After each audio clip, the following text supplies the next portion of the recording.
It wasn't a knock. It was a desperate, scratching sound at the base of the heavy oak door. Thin and weak, almost lost in the howl of the Montana blizzard that had descended on the northern Rockies 3 hours ago. The sound was fragile, like claws on ice, a rhythmic scraping that spoke of an energy about to be extinguished. Inside the cabin, the only light came from a crackling fire in the stone hearth and a single kerosene lamp on a rough-hewn wooden table. The air smelled of pine smoke, gun oil, and brewing coffee. Jedediah Stone, a man whose face was as weathered as the mountains he called home, paused, his hand halfway through oiling the bolt of his hunting rifle. He was in his late 50s, with a thick, graying beard and eyes the color of a winter sky, eyes that missed nothing. He had heard the sound. He tilted his head, listening past the storm's fury. It came again, scrape, scrape, scrape, followed by a faint, high-pitched cry that was almost stolen by the wind. A marten, probably, or a weasel seeking shelter from the killing cold. The temperature had plummeted below zero, and the wind chill would freeze exposed flesh in minutes. Jedediah put the rifle bolt down on an oiled cloth. Animals were a part of life and death out here. The strong survived, the weak fed the strong. It was the simple, brutal law of the wild, a law he had lived by his entire life. He was a hunter, a trapper. He understood this world's unforgiving nature better than anyone. He had no room for sentiment. But the sound, it was persistent, desperate. He let out a heavy sigh, the warmth of his breath fogging in the cabin's cool air. He grabbed the heavy iron poker from beside the fireplace and moved toward the door. Better to scare it off than have it die on his doorstep, attracting worse things in the morning. He lifted the heavy bar securing the door and pulled it inward just a crack. The wind screamed, forcing a blast of snow and ice into the room, making the fire hiss and the lamp flicker violently. Jed squinted into the swirling white chaos of the porch. And then he saw them. Not a marten, not a weasel. Pressed against the wood as if trying to melt through it were two shivering bundles of fur. Their coats, a mottled silver gray, were caked with snow. Frosted whiskers twitched feebly. Ice clung to the tips of their characteristically tufted ears. They were tiny, no bigger than his 2 fists put together, and they were shaking with tremors that shook their entire tiny bodies. Their oversized paws, built for walking on deep snow, seemed absurdly large for their frail frames. He recognized them instantly. Lynx kittens. Their eyes, wide and a startling pale blue, weren't filled with wild aggression. They were filled with a desperate, silent plea that cut through the hardened shell around Jedediah's heart. His hand, which had instinctively tightened on the iron poker, relaxed. These weren't just animals. They were infants. And they were dying. Without another thought, he opened the door wider, scooped them both up in one swift, careful motion, and brought them inside, quickly barring the door against the raging storm. The sudden warmth of the cabin seemed to shock them. They were lighter than he expected, almost weightless. He carried them over to the hearth, laying them down on the warm stone floor, a safe distance from the open flames. One of them immediately collapsed into a tiny, unmoving heap. The other, slightly larger, nudged its sibling with its nose, letting out another one of those weak, heartbreaking mews before its own legs gave way. Jedediah watched them for a long moment. He saw the way the fur on their necks was ruffled and slightly darker, as if they had been carried recently. A mother lynx would carry her young by the scruff. Where was she? A grim thought entered his mind. A foal. Another predator. a poorly set trap from a less experienced trapper. In a storm like this, there were 100 ways for a mother to be separated from her cubs, and without her, their fate was sealed. He knelt down, his old knees cracking in protest. He gently touched the smaller kitten. It was frighteningly cold. Its breathing was shallow. He cursed under his breath. He wasn't a veterinarian. He was the opposite. He knew how to end life, not how to save it, especially not a life this fragile. But leaving them to die felt wrong, a violation of some unwritten code. The wilderness was cruel, but this wasn't the wilderness. This was his home, his territory, and they had come to him for help. He stood up and went to a storage chest, pulling out an old, clean wool blanket. He also grabbed a shallow wooden crate he used for carrying kindling. He lined the crate with the blanket and carefully lifted the 2 kittens, placing them inside. The larger one stirred, trying to curl around the smaller one, a tiny, instinctual act of protection. Now what? They needed warmth, but they also needed food. He didn't have milk, and they were far too young for solid meat. Or were they? He looked at their paws, their ears. They were small, but not newborns. Maybe 6, 7 weeks old. They would have been transitioning to meat soon, brought to them by their mother. He walked over to his pantry, a cold room at the back of the cabin. Hanging from a hook was a hindquarter of a deer he'd taken last week. He cut off a small, lean piece of the venison, brought it back to the table, and with a sharp knife, began to mince it as finely as he possibly could, scraping it into a near paste. He then took a small amount of water from the kettle simmering by the fire, letting it cool until it was just lukewarm, and mixed it with the meat, creating a bloody, unappetizing slurry. He brought the small bowl over to the crate. He dipped his finger into the mixture and held it out to the larger kitten. The little lynx sniffed it cautiously. Its nose twitched. The scent of blood and meat, a scent that was its birthright, sparked something in its half-frozen brain. Its tiny pink tongue darted out and licked his finger. Then it looked at the bowl and, with a surge of newfound strength, crawled forward and began to lap eagerly at the mixture. A wave of relief washed over Jedediah. It was a small victory, but a victory nonetheless. The smaller one, however, didn't move. Jedediah offered it his finger, but the kitten's eyes were barely open. It was too weak. Jed knew that if it didn't eat, it wouldn't last the night. He gently picked it up. It felt like holding a bird. He dipped his finger in the slurry again and gently pried open the kitten's mouth, rubbing the meaty paste onto its tongue. The kitten gave a weak swallow. He did it again and again, a slow, painstaking process. After a few minutes, the kitten seemed to revive slightly, its swallowing becoming a little stronger. Finally, it had taken enough. He placed it back in the crate, where its sibling, having finished the bowl, immediately started licking its face clean. Jedediah stood up watching them. They huddled together, the tremors slowly subsiding as the warmth of the fire and the food began to work their magic. For the first time in many years, the silence of his cabin was broken by a new sound. The faint, contented purring of 2 wild creatures who had found a moment of peace. He felt a strange ache in his chest. He was a man of solitude, a man who kept the world at arm's length. And now, his fortress had been breached by 2 tiny predators. He went back to his chair, picked up his coffee, and sat watching the crate in the firelight.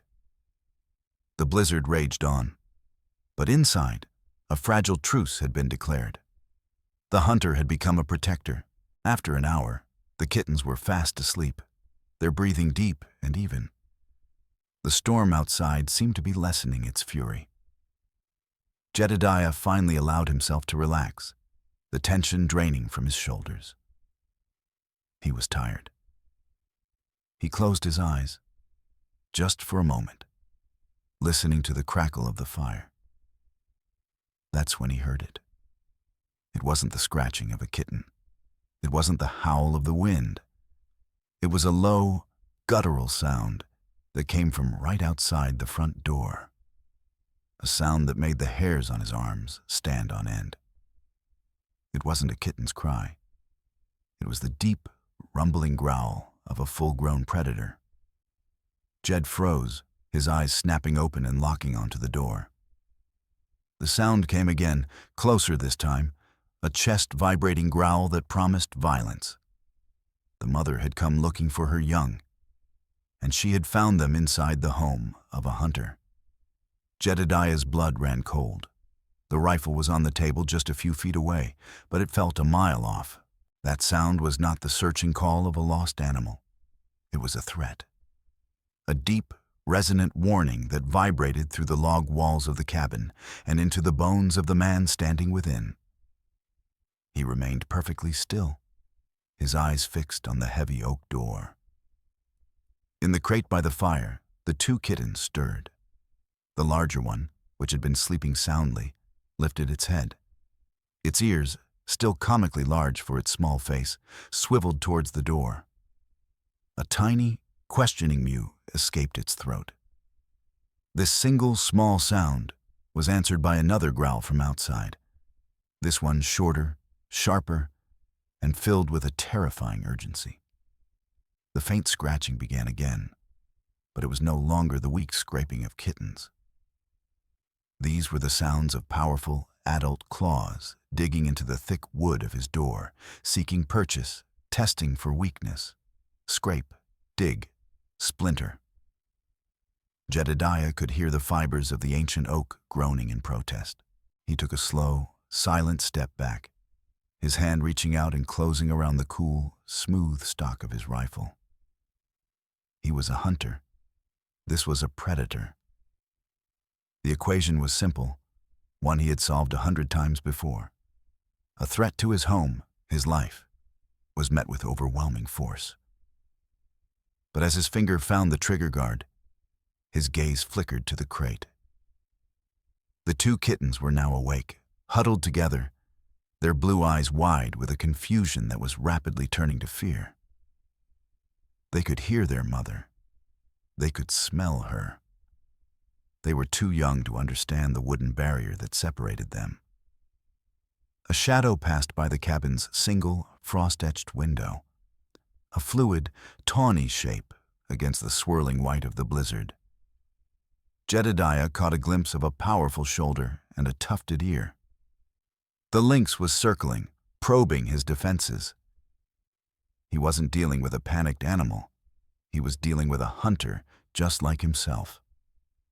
She was assessing the structure, looking for a way in. The scratching of the door stopped. Silence descended, broken only by the wind's mournful song and the crackle of the fire. The silence was worse. Where was she? What was she planning? He held his breath, straining his ears. Then came a new sound. A thud against the side of the cabin, near the chimney. Then another. She was testing the walls, perhaps trying to see if she could climb. Jedediah moved silently to the window, keeping to the shadows. He wiped a small circle clear of frost with the sleeve of his flannel shirt and peered out. The blizzard was a blinding maelstrom, but he could make out her shape. She was on the porch again, her back to him, facing the door. Her body was tense, coiled like a spring. Her magnificent coat, thick and pale, was dusted with a layer of fresh snow. Even from behind, she radiated a lethal grace. She was magnificent, and she was utterly desperate. He knew that look. He'd seen it in the eyes of cornered wolves and wounded bears. It was the look of an animal that would fight to the death, an animal with nothing left to lose. And she had everything to lose. The two tiny, purring lives in the crate by his fire. He lowered the rifle. To shoot her would be an execution, not a hunt. It would be killing a mother trying to reclaim her children. Children he had, however, unintentionally, stolen. The law of the wild he lived by suddenly felt complicated, ambiguous. Was he the protector or the captor? Was she the threat or the victim? The roles had blurred the moment he'd brought those kittens across his threshold. A sharp, grating noise from the other side of the cabin jolted him from his thoughts. The window. He had forgotten about the pantry window. It was smaller, set higher, but the latch was old. He hurried toward the cold back room, his heart pounding. As he entered, he saw it. Two huge paws, the fur on them thick as snowshoes, were pressed against the small pane of glass. Below them, a pair of intense, glowing yellow eyes stared into the darkness of the pantry, trying to pierce the gloom. A low growl emanated from her chest as she saw his movement. Her claws scraped against the glass, the sound setting his teeth on edge. Jedediah didn't hesitate. He grabbed a heavy sack of flour from a shelf and jammed it onto the windowsill, blocking her view and reinforcing the frame. The lynx let out a frustrated snarl and batted at the glass, making the old window frame rattle ominously. For a moment, he thought she would shatter it. He could picture it, a spray of broken glass, a blur of fur and claws launching into the small room. He braced himself, the rifle now held tight against his shoulder. But the attack didn't come. The scratching stopped. The yellow eyes disappeared. He waited, listening. He could hear her land softly on the snow-covered ground outside. Then, silence again. The long, tense silence of a siege.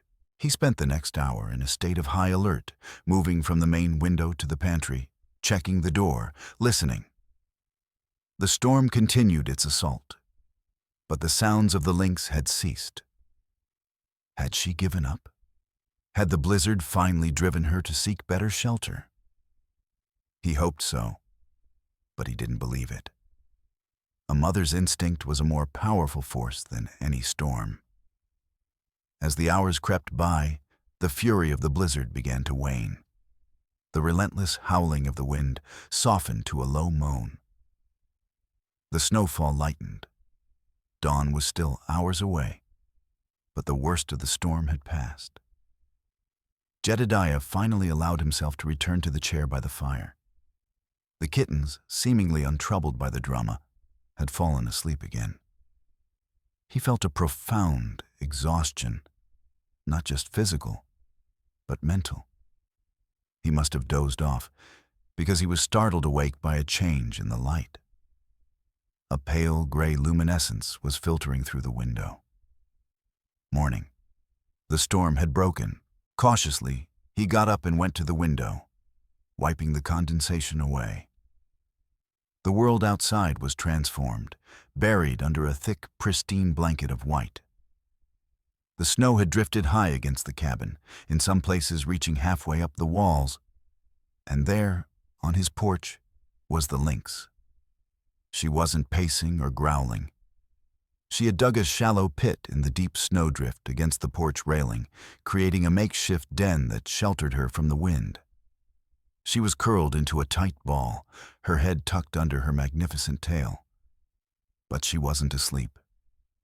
As he watched, her head lifted. Her yellow eyes, bright and intelligent in the morning light, stared directly at the front door. She knew he was in there. She knew her kittens were in there. She wasn't leaving. The hunter was now the hunted, trapped in his own home, not by an attack, but by a patient, unyielding siege of a mother's love. The cabin, once his impenetrable fortress against the wilderness, now felt like a cage. Every creak of the logs, settling under the immense weight of the new snow, sounded like a footstep. Jedediah backed away from the window, his breath pluming in the cold air. The patience of the animal on his porch was a kind of psychological warfare he had never encountered. A bear would roar and charge. A wolf pack would test the perimeter and move on if the prize was too difficult. But this lynx, She was simply waiting, an unblinking, silent sentinel guarding the path to her children. His morning routine was shattered. Normally, he would be outside by now, shoveling a path, checking the snares he'd set before the storm, gathering firewood for the day. Now, the heavy shovel leaned by the door, useless. The woodpile was buried under 4 feet of snow, and the only way to it was past her.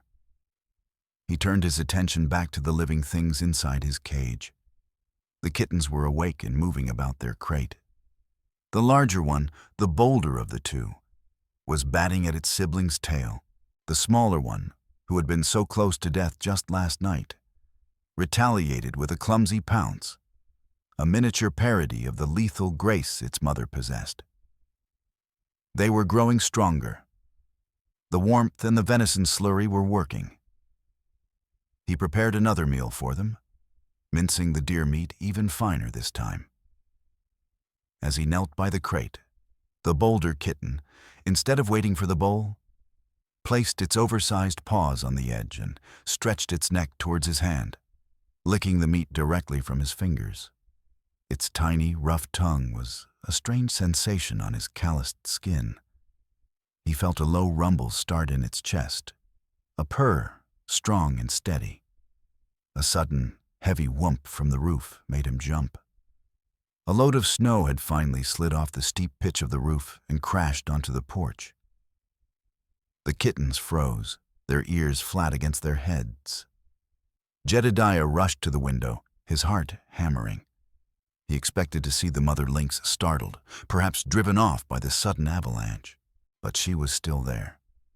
She had risen to her feet, her body low to the ground, a defensive snarl pulling back her lips to reveal long, white canines. The snow had landed just feet from her, but she hadn't budged from her post. Her eyes were locked on the door, her gaze burning with an intensity that chilled him more than the winter air.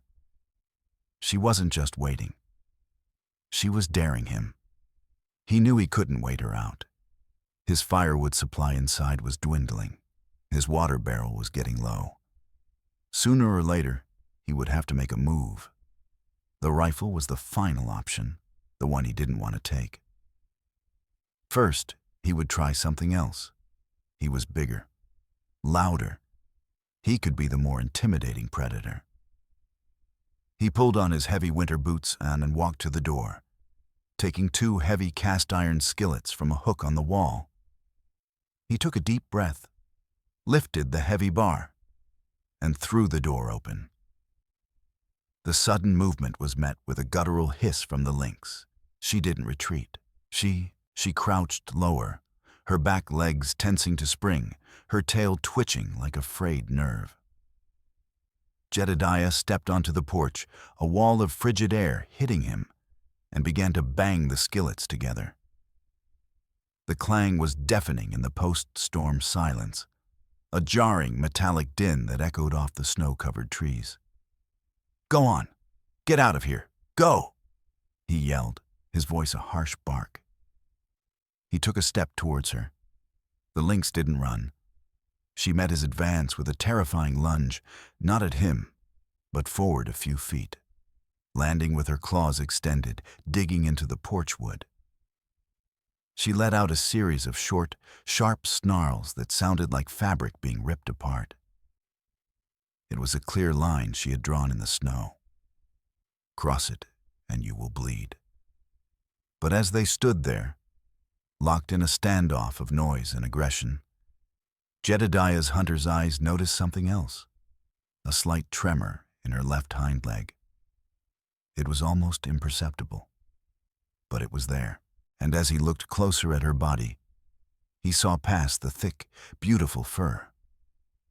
He saw the sharp line of her ribs. He saw how her flanks were hollowed out. She wasn't just desperate. She was starving. The storm had likely made hunting impossible for days. She had probably been failing even before that, trying to support 2 fast-growing kittens on her own.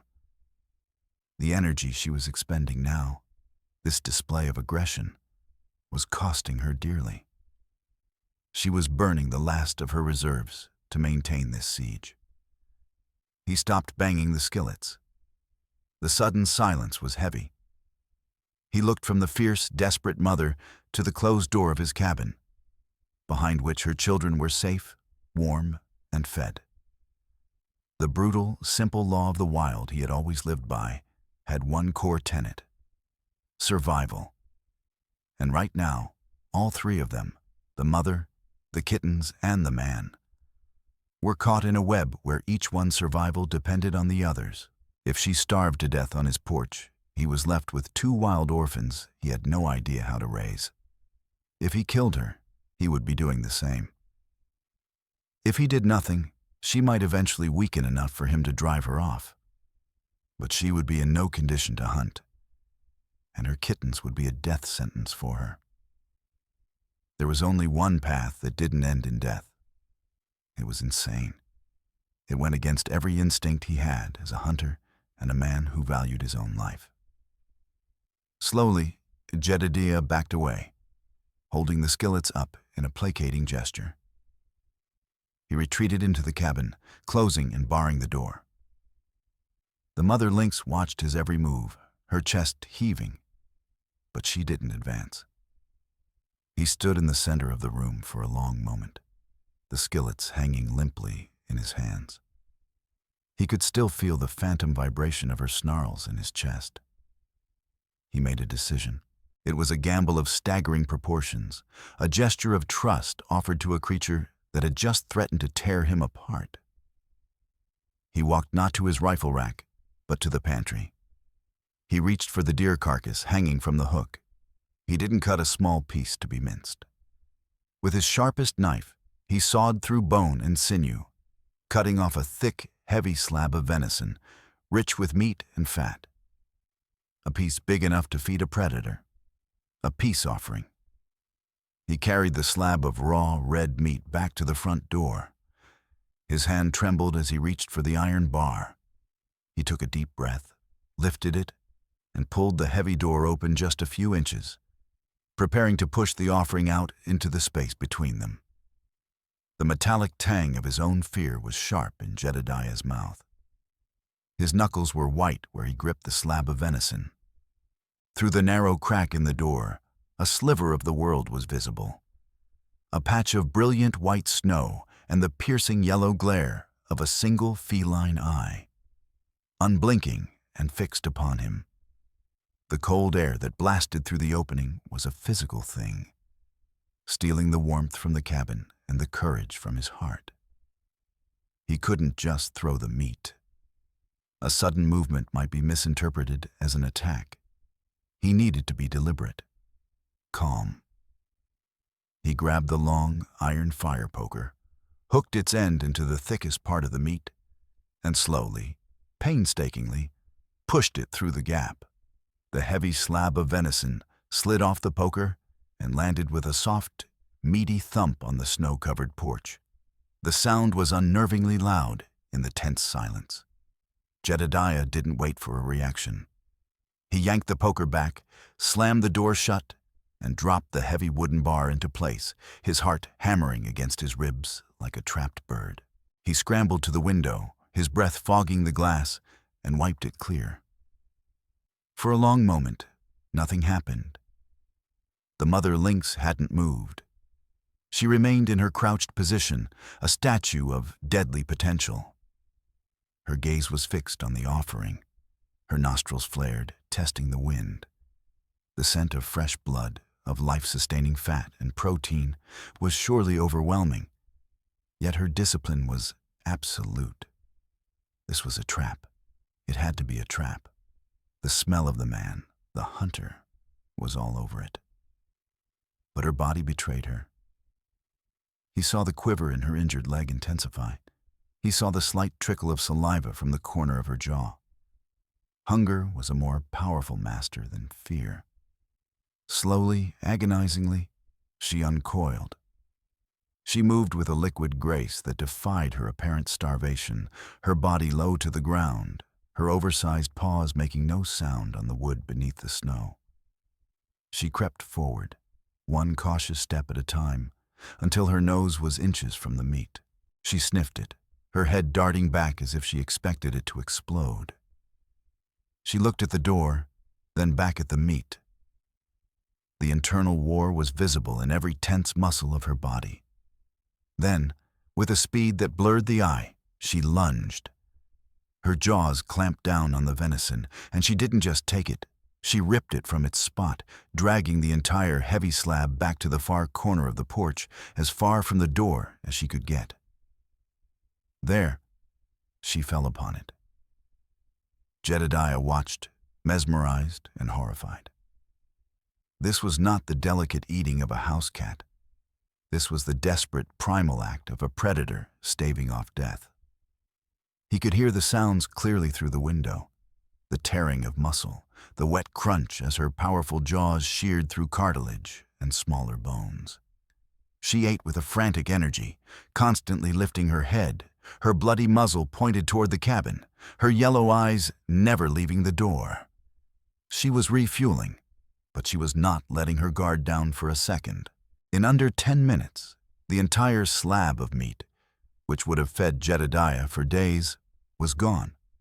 She meticulously licked her jaws and paws clean, then turned her attention to her fur, the instinct for cleanliness as strong as the instinct for survival. When she was done, she didn't leave. The offering had not bought him passage. It had only changed the terms of the siege. She returned to her snow pit, curled up, and resumed her watch. But something had changed. The aggressive tension was gone from her body.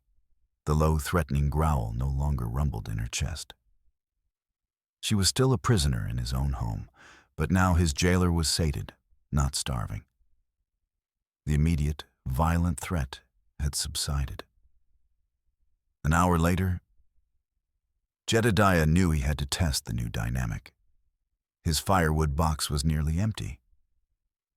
He took a deep, steadying breath and walked to the door. This time, he opened it slowly, deliberately, making no sudden moves. He didn't look directly at her, keeping his eyes averted in a gesture of non-aggression that predators understood. He stepped out onto the porch. The lynx immediately lifted her head, her ears swiveling to track him. Her body was alert, but she didn't rise. She didn't hiss. She simply watched. Holding his breath, Jedediah walked slowly to the edge of the porch, grabbed the shovel, and began to clear a narrow path to the buried woodpile. The rhythmic scrape of the shovel was the only sound. He worked methodically, never turning his back on her completely, stealing glances. She remained in her den, a silent observer. He gathered an armful of logs, the way to comfort, a small victory. He walked back to the cabin, her yellow eyes following him the entire way.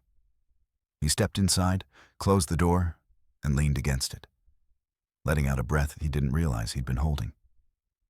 The truce was real. It was fragile, conditional, but it was real. Inside the cabin, life was stirring. The kittens, emboldened by their full bellies and the relative quiet, were becoming more adventurous. The larger one, who Jedediah had started to think of as bold, managed to scramble over the edge of the crate.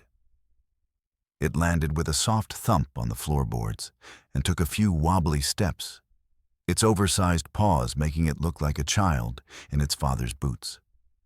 A rare smile touched Jedediah's lips. The tiny explorer padded across the room, its curiosity piqued by the dancing light of the fireplace. It approached the hearth, its blue eyes wide with wonder at the flickering flames.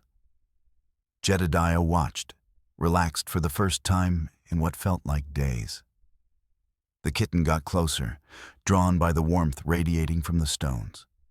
Suddenly, a log inside the fireplace shifted, sending a shower of bright orange sparks up the chimney.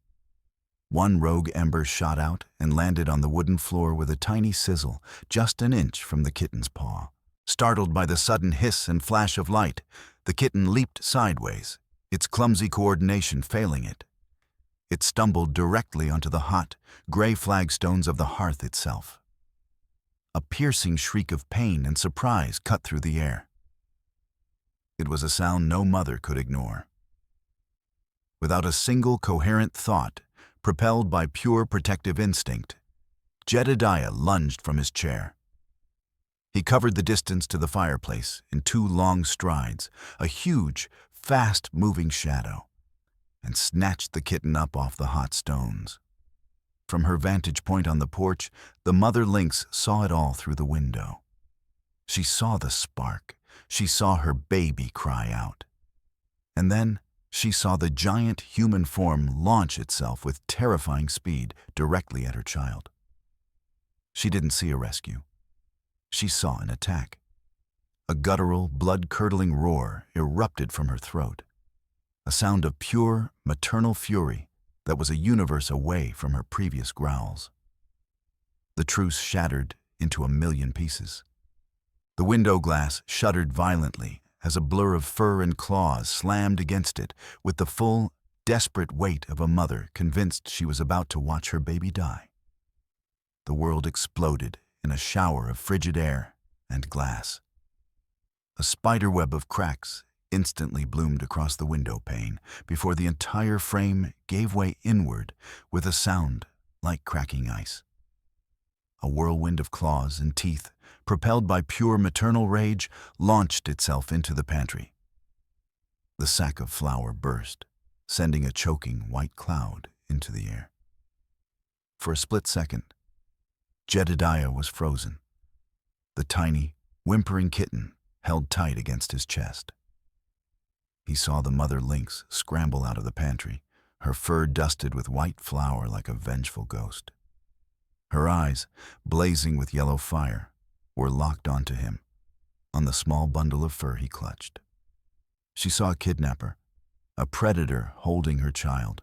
In that heart-stopping moment, the instincts of a lifetime screamed at Jedediah to drop the kitten and grab the rifle. He was bigger, stronger, armed. But his mind, sharpened by days of this strange siege, saw a different truth. Aggression would be met with aggression. A fight would mean her death or his or both. And the terrified kitten in his hands, whose only crime was curiosity, would be the cause. He had to break the cycle. He had to surrender. Slowly, deliberately, he lowered himself to one knee, a gesture of submission. He gently placed the whimpering kitten onto the rough floorboards. Its sibling, Bold, who had been cowering behind the crate, immediately ran to it, nudging it with its head. Jedediah held his hands up, palms open and empty, and began to back away. "It's okay," he whispered, his voice barely audible. "He's okay. They're yours." The mother lynx was a statue of coiled fury. A low, continuous growl rumbled in her chest. Every muscle was tensed to launch. Her gaze flickered from Jedediah's retreating form to the 2 small shapes huddled on the floor. Her children. The pained mewl of the kitten with the singed paw reached her, a sound that cut through her rage. She took one hesitant step forward, not toward Jedediah, toward the kittens. Jedediah didn't dare breathe. He continued his slow retreat until his back was pressed against the far wall, as far away as he could possibly get. The mother lynx padded silently across the room, ignoring the man completely. She reached her young, and her entire demeanor changed. The furious predator vanished, replaced instantly by the mother. She nudged them both frantically with her nose, sniffing them from head to tail, checking for injury. She found the tiny, singed spot on the one's paw and began to lick it with her rough tongue, a low, rumbling purr vibrating through the entire cabin.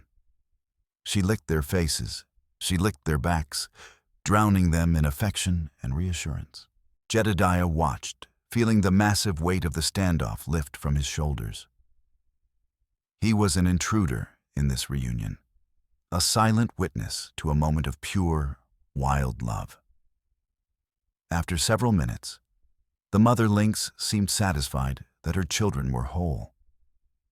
She herded them together with her nose, guiding them away from the fireplace and towards the broken window, the escape route. But she paused. She looked at the jagged shards of glass still clinging to the frame, then back at her small, clumsy young. It was too dangerous. She turned, and her yellow eyes, no longer burning with rage, but with a calm, unnerving intelligence, found Jedediah in the shadows. It wasn't a threat. It was a look of appraisal, a silent communication he understood perfectly. He pushed himself off the wall and walked slowly, deliberately, not to the broken window, but to the front door. He lifted the heavy bar, pulled the thick oak door wide open, and then retreated once more, stepping back into the gloom of the pantry. He gave them the house. The path was clear. The mother lynx watched him go. Then she gave a soft chuffing sound to her kittens. Bold trotted after her immediately. The smaller one hesitated, looking back at the warm fire. The mother nudged it forward, and together, the family walked across the cabin floor. At the threshold, the mother paused one last time. She turned her magnificent head and looked back into the cabin, directly at the shadows where the man stood. Their eyes met for a long, unreadable moment across the space. There was no fear in her gaze, and no anger. It was something else. Acknowledgement, perhaps. Then she turned and disappeared into the bright, white world, her two kittens trailing in her paw prints, a perfect miniature procession disappearing into the vastness of the forest. Jedediah stood in the silence for a long time, the cold air pouring in through the open door. The cabin felt cavernous, empty. He finally walked over and closed the door, the familiar thud of the bar falling into place, feeling different, less final. He looked around the room, the overturned crate, the faint dusting of flour, and the tiny, dark scorch mark on the stone of the hearth. He went back to his table and picked up the rifle bolt he had been oiling what felt like a lifetime ago. He sat in his chair and began methodically cleaning his weapon, the familiar ritual a comfort. The hunter was still a hunter, but the world, he knew now, was not just made of predators and prey. Should Jedediah have shot the mother lynx the moment she broke through the window to ensure his own safety?